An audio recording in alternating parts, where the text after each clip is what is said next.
জাতীয় ছাত্র সংহতির পক্ষ পালন উপলক্ষে আজকের এই গণহত্যার বিচারের দাবিতে বাংলাদেশ ইসলামী ছাত্র বিক্ষোভ মিছিল উত্তর সমাবেশে সম্মানিত কেন্দ্রীয় নেতৃবৃন্দ, বিশ্ববিদ্যালয় মহানগর শাখার নেতৃবৃন্দ, সম্মানিত সাংবাদিক বন্ধুগণ, প্রিয় ছাত্র জনতা, আসসালামু আলাইকুম ওয়া রাহমাতুল্লাহি ওয়া বারাকাতুহু।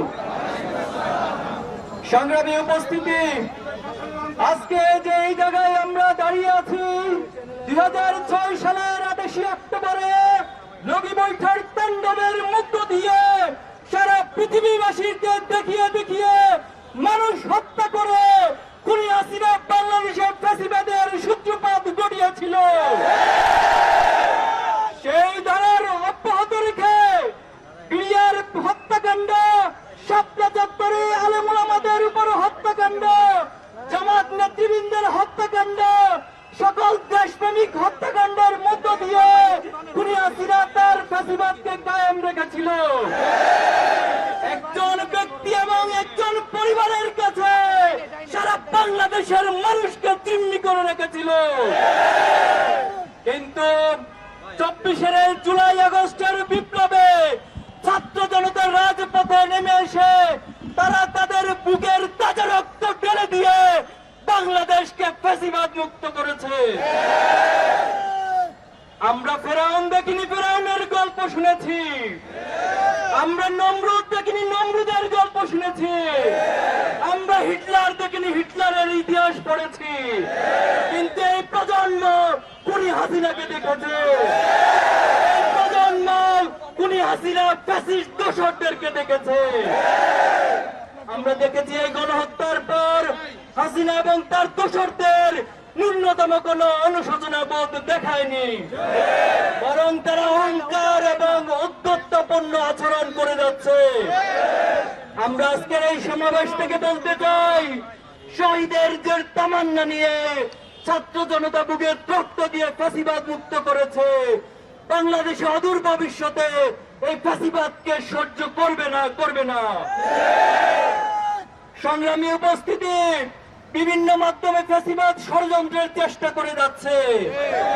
আজকে ছাত্র সমাজের যে বিপ্লব, এই বিপ্লবকে বিতর্কিত করার জন্য তারা ষড়যন্ত্র করে যাচ্ছে।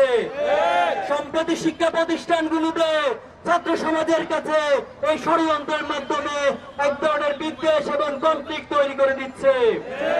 আমরা ছাত্র সমাজকে এই সমস্ত ষড়যন্ত্রের বিষয়ে সতর্ক থাকার জন্য আহ্বান জানাবো। সরকারের প্রতি উদাত্ত আহ্বান জানাতে চাই, আপনারা রক্তের উপর দাঁড়িয়ে আছেন। আপনারা যে চেয়ারের উপর বসেছেন, সেই চেয়ার আবু সাইদ এবং শহীদদের রক্তের উপর বসে আছে। এই চেয়ারে বসে ফ্যাসিবাদের পক্ষে যদি কোন ধরনের কার্যক্রম পরিচালনা করেন, এই ছাত্র জনতা তার উত্তম জবাব দিবে। আপনারা অতি দ্রুত বিচারের ব্যবস্থা গ্রহণ করুন। বিচারের ধীরগতি লক্ষ্য করছি আমরা। সেই সাথে মামলা বাণিজ্যের মধ্য দিয়ে এক ধরনের দোষর নব্য ফ্যাসিস্ট আসামিদেরকে জামিন দেওয়ার তথ্য আমরা পেয়েছি। আমরা আবারও বলছি, ছাত্র জনতা কোনোভাবে বসে থাকবে না এই সমস্ত কার্যক্রম দেখে। সংগ্রামী উপস্থিতি, আজকে যে প্রজন্ম, এই প্রজন্মকে আপনারা বোকা ভাববেন না। আমাদের ইসলামী ছাত্র শিবিরকে আদর্শ দিয়ে মোকাবেলা না করে বারবার চেতনার কাঠ দিয়ে মোকাবেলা করার চেষ্টা করা হয়েছে। আমাদের প্রথম কেন্দ্রীয় সভাপতি শহীদ মীর কাসিম আলী ভাইকে, বাংলাদেশের এই রত্নকে তারা ফাঁসি দিয়ে বিচারিক হত্যাকাণ্ড ঘটিয়েছে। এই প্রজন্ম সেদিন বুবাকান্নার মাধ্যমে সেটাকে সহ্য করেছে। কিন্তু আজকের প্রজন্ম আর এই সমস্ত চেতনার কাঠকে সহ্য করবে না।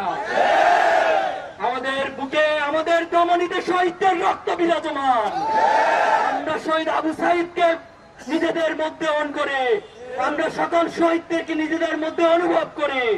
এই শহীদের রক্তের অনুভবকারী যে প্রজন্ম, তাদের সাথে গাদ্দারি করতে কখনো কেউ সাহস করবেন না। সম্প্রতি গতকাল একটি হত্যাকাণ্ড ঘটেছে, খুবই দুঃখজনক বাংলাদেশের জন্য। এই ফ্যাসিবাদের এত পতনের পর এই হত্যাকাণ্ড প্রমাণ করে ফ্যাসিবাদ আবার মাথা চাড়া দিয়ে উঠার চেষ্টা করছে। সংগ্রামী ছাত্র জনতা, আমরা আগামীর বাংলাদেশকে গড়তে চাই।